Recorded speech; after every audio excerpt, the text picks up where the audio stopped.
Bien, estudiantes, ahora vamos a estudiar y vamos a hablar sobre el triángulo oblicuángulo.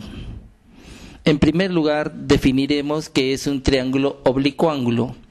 Se llama un triángulo oblicuángulo a cualquier triángulo que no tiene ángulo recto. Es una palabra que generaliza a todos los triángulos, a excepción de los triángulos rectángulos. En los capítulos anteriores hemos visto cómo podemos resolver un triángulo rectángulo. En esta oportunidad veremos cómo vamos a resolver un triángulo oblicuángulo. Resolver un triángulo oblicuángulo significa encontrar sus tres ángulos y sus tres lados. También nos podrían pedir el perímetro o el área del triángulo. Nosotros en esta oportunidad vamos a ver cuáles son las leyes o los teoremas que se utilizan para su resolución. En primer lugar, les hablaré sobre la ley de los senos. Observemos aquí la gráfica. Tenemos un triángulo ABC que está inscrito en una circunferencia. A este radio se le llama el circunradio del triángulo. Para los ángulos utilizaremos las letras mayúsculas A, B y C. Para sus lados opuestos utilizaremos letras minúsculas. Para determinar la medida del ángulo del lado A, ¿sí?, es opuesto al ángulo A. Para el ángulo B, su opuesto será el lado B. Y para el ángulo C, su opuesto será el lado C. ¿De qué nos dice la ley de los senos? Nos dice que se va a formar una proporcionalidad de la siguiente manera. Un lado es proporcional al seno de su ángulo. Entonces el lado B también será proporcional al seno de su ángulo B. De la misma manera, el lado C será proporcional al seno del ángulo C. Y como tenemos aquí el circunradio, se forma una constante de proporcionalidad que está representada por el valor de 2R, que viene a ser el diámetro. Acá estamos observando entonces la ley de los senos.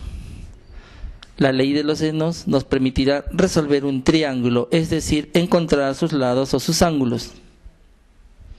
Esta ley se aplicará cuando se tiene dos lados y dos ángulos, incluyendo la incógnita.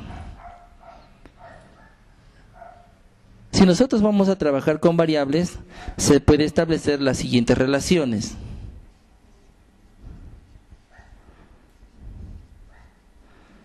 Es importante que tú las tengas muy en cuenta, dependiendo de los problemas que tengas que resolver. Por ejemplo, en esta secuencia de proporcionalidad podemos establecer lo siguiente. Podemos decir que el lado A también puede ser igual a 2R, ¿sí? El seno de A pasa a multiplicar por el seno de A. De la misma manera, para el lado B podemos decir 2R por el seno de B. Y para el lado C, 2R por el seno de C.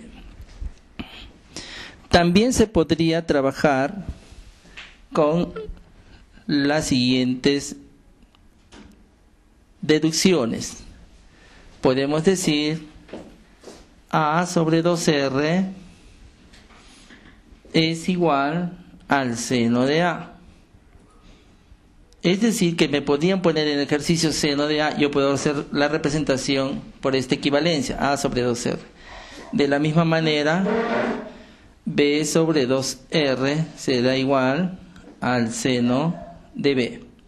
Y C sobre 2R será igual al seno de C. Como puedes ver, todas estas son las aplicaciones que se podrían tener en cuenta en la aplicación de la ley de los senos para que tú puedas resolver un triángulo. Ahora pasaré a hablarte de la ley de los cosenos.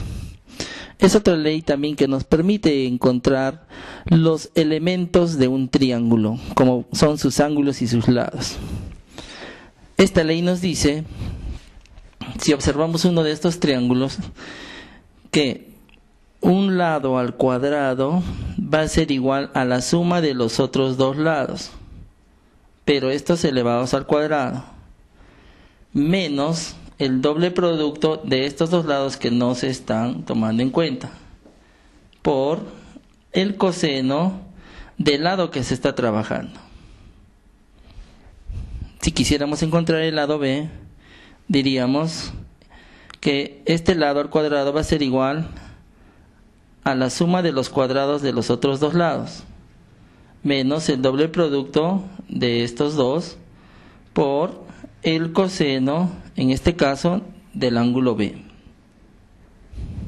Si quisiéramos encontrar el lado C, diríamos C al cuadrado va a ser igual al cuadrado del primero más el otro, menos el doble producto de estos dos lados por el coseno del ángulo C.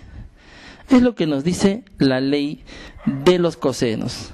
Se podría hacer un breve despeje para cada uno de los casos. En este vamos a explicar solamente para uno. Se puede hacer el siguiente despeje. Si hacemos el despeje adecuado, podemos decir que coseno de A va a ser igual B más C al cuadrado menos A al cuadrado. Todo, estamos observando que se está quedando coseno de A. Y toda esta expresión pasa con signo cambiado y pasa a dividir sobre 2 por BC. Este es en caso de que tuviéramos que reemplazar directamente por el coseno de A. La ley de los cosenos siempre se utilizará siempre y cuando te den los tres lados y uno de los ángulos, incluyendo la variable.